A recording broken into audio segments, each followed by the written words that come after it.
a very quick turnaround. Now, it's a protracted siege. It takes several days to invest Fort Donelson from the Federal perspective, and the Confederates very nearly pull it out of the bag. But the last day of the siege, the weather turns miserable. McClernand, one of the Federal generals, said, "During the afternoon of the 13th, the weather turned intensely cold, a driving north wind bringing a storm of snow and sleet upon the unprotected men of my division. The night set in gloomily, and the mingled rain and snow congealed as it fell." So we're talking about men out in trenches, bare earth trenches, down in the ground in the snow and the ice, trying to defend this position. And General Ulysses S. Grant, this is one of those famous moments in the war that gets mythologized ad infinitum afterwards. General Grant sends a missive to his Confederate adversary, Simon Bolivar Buckner. They were actually classmates at West Point. They knew each other personally.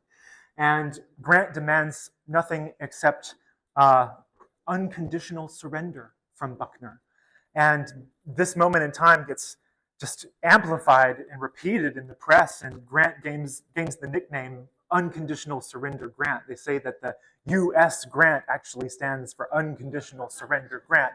And he becomes a doll in the Northern press for this, and rightly so, really, because 13,000 Confederates are surrendered at Donelson and become prisoners of war.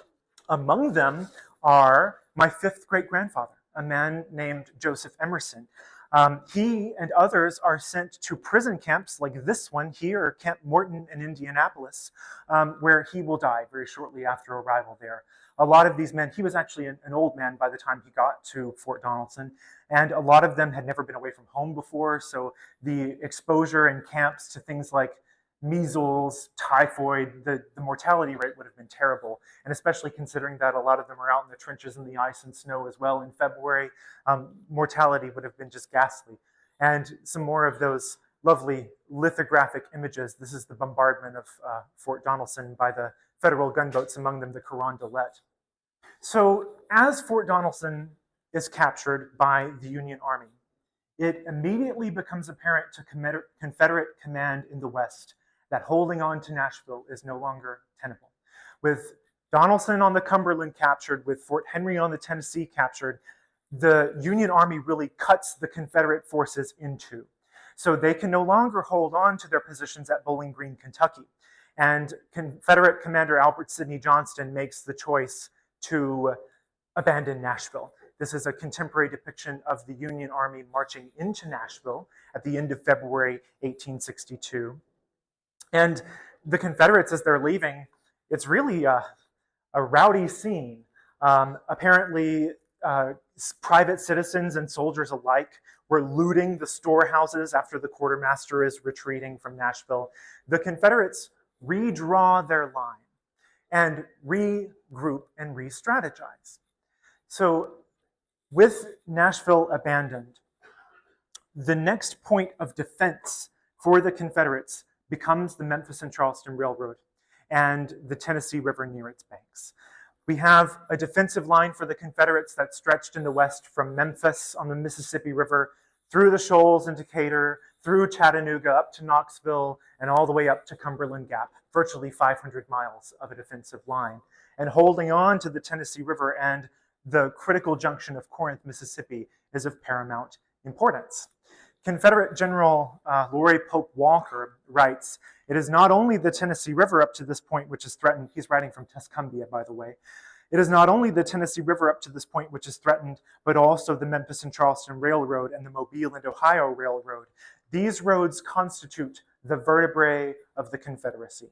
So according to Brigadier General Walker, these railroads are the backbone of the Confederacy.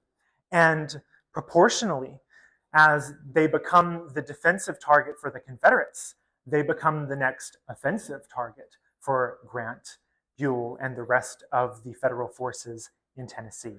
Henry Halleck is the leader of Federal forces in the West at that time. His headquarters originally was at St. Louis, but he's the boss of General Ulysses S. Grant, and then also of Don Carlos Buell, the Army of the Ohio. All of these guys have bizarre nicknames that they were given at the time. Halleck was known irreverently as Old Brains. This was because, as Lincoln once put it famously, that he was little more than a first-rate clerk. Uh, he has a great mind for organization and strategizing from afar behind a desk, but whenever you actually put him out on a field of battle, he doesn't have the same kind of chutzpah, the same kind of leadership. And indeed, he really resents his subordinate generals who become more famous. For example, General Ulysses S. Grant. Halleck actually writes to Washington complaining about Grant's insubordination, that he can't get dispatches from him, that he constantly is leaving his post without prior leave, and he even alleges that Grant has returned to his old habits, meaning that he's turned to the bottle again, and that is explaining his insubordination.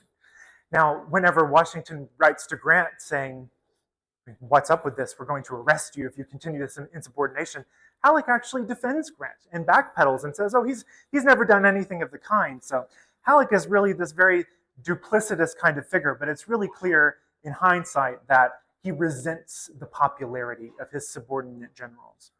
Now, I'm going to point out here this image that Adolf Metzner created marching through Middle Tennessee. This is a creek, a bridge near Columbia.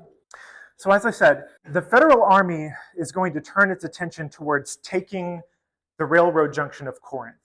And so they turn their attention towards Pittsburgh Landing near Savannah. This is realistically the closest point that they can get to Corinth without being opposed by the Confederate batteries at Chickasaw, Mississippi. William Tecumseh Sherman, I'm going to go ahead and get into Shiloh. William Tecumseh Sherman is going to lead throughout March 1862 these raids to try and cut the trestle over Bear Creek, over the Memphis and Charleston Railroad. They think if they can cut the railroad, then they'll force the Confederates to abandon their position without a fight. But as the month of March wears on, it becomes clear to Sherman anyway that they're not going to break the railroad without a fight, which is against their orders. Now, ironically, as we get up to the Battle of Shiloh, the Federal Army believes that they are going to be the aggressors here. So they really have their guard down.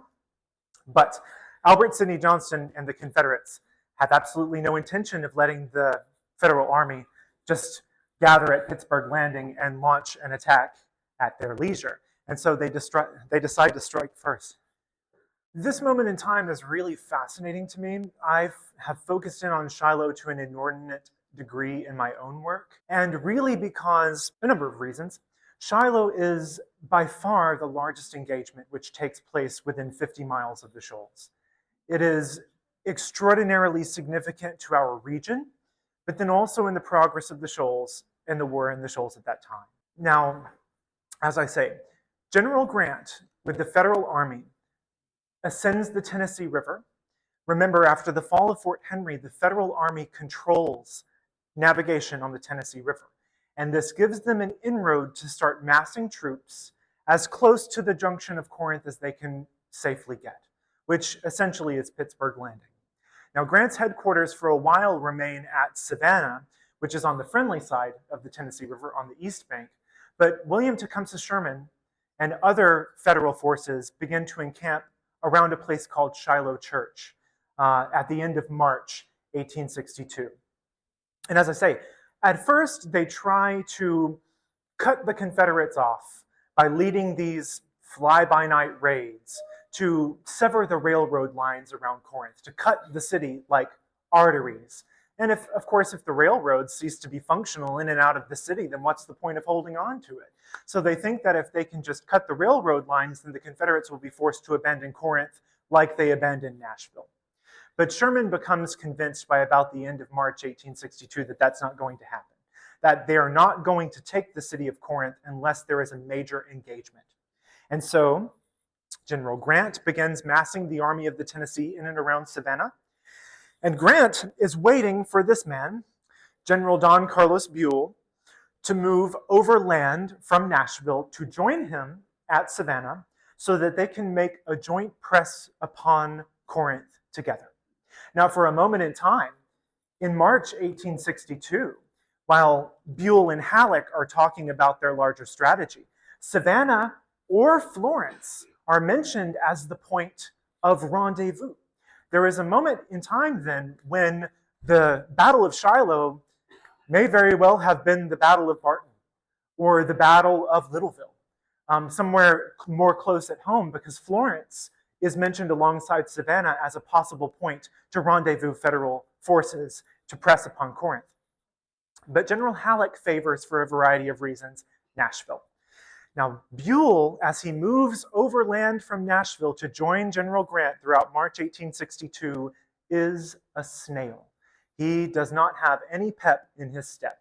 He is taking his poor sweet time. He takes weeks to bridge the Duck River at Columbia, and Grant is becoming increasingly desperate to have Buell join him. He, in fact, says, "I am feeling a little anxious to learn your whereabouts, General." Because Grant is perfectly aware of the fact that the Confederates have begun to mass at Corinth under Albert Sidney Johnston, some 40,000 men. And by the first week of April, Confederate skirmishers are starting to rub up against the expeditionary force of the Federals led by William Tecumseh Sherman. And William Tecumseh Sherman, as late as April 5th, the day before the battle, says, "The enemy is saucy, but I do not apprehend anything like an attack on our position." The day before the battle, Sherman doesn't apprehend anything like an attack on their position. Now, what's the reason for this complacency? Well, really, the Federal Army is acting under the assumption that they are the aggressors in Tennessee. So they're not making any effort to fortify their position defensively. But again, Albert Sidney Johnston, the Confederate commander, is perfectly aware that Buell is moving overland to join Grant so that they can besiege Corinth. And he's not going to let that happen. He's going to strike first with an intention of driving the Yankees back into the Tennessee River. And so the Confederates move out from Corinth. April 5th was originally the day that was intended to be the one to strike, but because of a thunderstorm that day, they had to postpone. So in the pre-dawn hours, 3 a.m.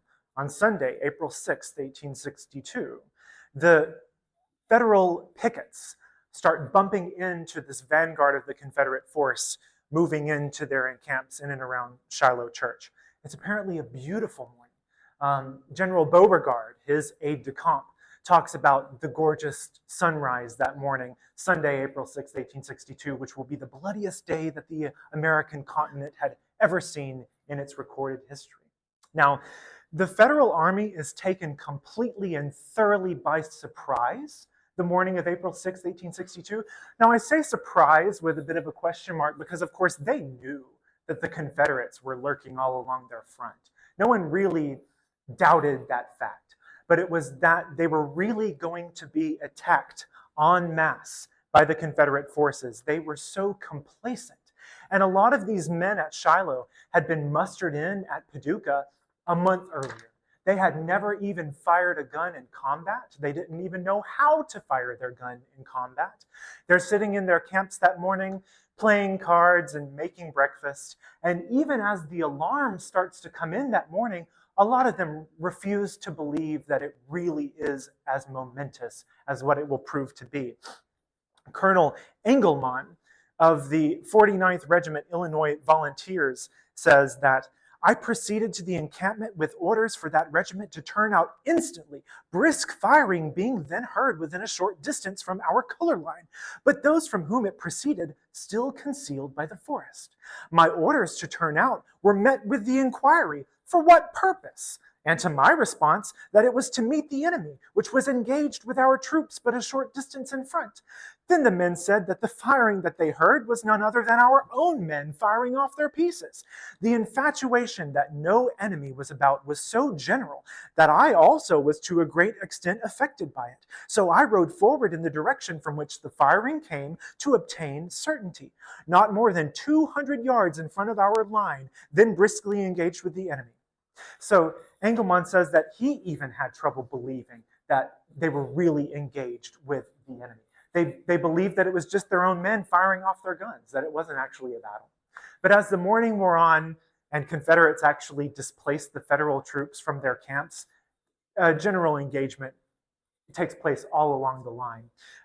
Confederates actually, they had trouble with discipline that morning because a lot of the men were hungry. They didn't have shoes. They had marched in some cases from Texas just to participate in this battle at Shiloh. So they were stopping the assault to grab breakfast that was cooking in the federal camps. But one thing about Shiloh that's very interesting is that the warfare here is very improvisational. It's very responsive and reactive to the situation. And I say that is significant because our concept of what a battle in the Civil War is, for better or for worse, we think about like Pickett's charge at Gettysburg. You know, the men just line up on one side of a giant field and then they march against one another, and of course it's carnage. But really at Shiloh, what you see are commanders ordering their men to lie flat down on the ground to take cover from artillery, from musket balls. They're hiding behind trees, behind fence rails, behind smokehouses, anything that they can find. They're taking advantage of these features of the natural landscape to gain an advantage, to gain an edge. And as the day goes on, the Confederate Army presses the Federal Army further and further back, closer and closer to the river. They do steadily gain ground, but it's definitely not a rout. It's not men fleeing every man for themselves, with some exceptions. There is definitely evidence. Grant, by the way, is still waiting for Don Carlos Buell to arrive on the first day of the Battle of Shiloh. But by the afternoon, by 2 p.m., the first of Buell's forces have started to arrive. Buell arrives in Savannah that morning and they hear the cannonading at Shiloh, but Buell says that no one paid much mind to it because they'd been skirmishing with the enemy for several days. So, that's probably just more of that skirmishing. But Buell arrives on the scene about 2 p.m. the first day of the battle. And Buell doesn't like the look of things. Whenever he gets to the steamboat landing at Pittsburgh Landing, a lot of the Federal Army are cowering under the bluffs, waiting for any transport steamer that will take them away. They've fled the scene. And Buell doesn't like the look of things. One of the first things he says to General Grant is, "What provisions have you made for a retreat?" And Grant responded, "I have not yet despaired of whipping them, General." And really, it's only nightfall on the first day of the battle that puts a stop to the Confederate assault. The gunboats, the Lexington and the Tyler, one of which came to Florence 2 months earlier, the gunboats turned their guns on the Confederate assault, and the artillery bombardment from the gunboats also stops the Confederate advance. But at the end of the day, on the first day of Shiloh, April 6th, the Confederates are within sight of the river landing, and the Federal line is basically their backs on the Tennessee River. But overnight, Buell, with the Army of the Ohio, arrives on the scene. The Confederates, on the other hand, have no reinforcements. They've really put all of their eggs in this basket. Not only that, but they have paid dearly for their victory the first day of the battle. Their commander, Albert Sidney Johnston, was nicked by a minie ball in the back of his knee, which severed his femoral artery. And within a few minutes, he had bled to death on his horse. And the Confederates lose their commander as a token for their victory against the Federals the first day of the battle. Now that night, Buell and the Army of the Ohio arrive on the scene. There's a thunderstorm which drenches the ground, and the Federals decide to take the offensive on the second day of the battle. At dawn, the Federal Army opens with an artillery volley, and they fight tooth and nail back over the same ground that they had given up the day before. And by the end of the second day, find themselves in the camps that they had occupied at dawn on Sunday. There had been a net zero change. And what had just happened was the bloodiest 48 hours in the history of the American continent. There are 5 times more casualties at Shiloh than there were at Bull Run.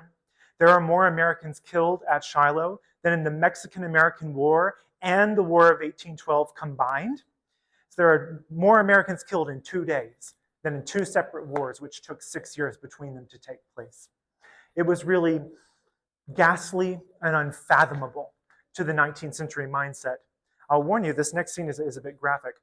Adolf Metzner, the artist who's at Shiloh the second day, this is his depiction of the carnage, the aftermath of the battle. You see the trees that have been shorn in half by the bullets The gunfire is so thick that it's literally cutting down trees and turning them into splinters.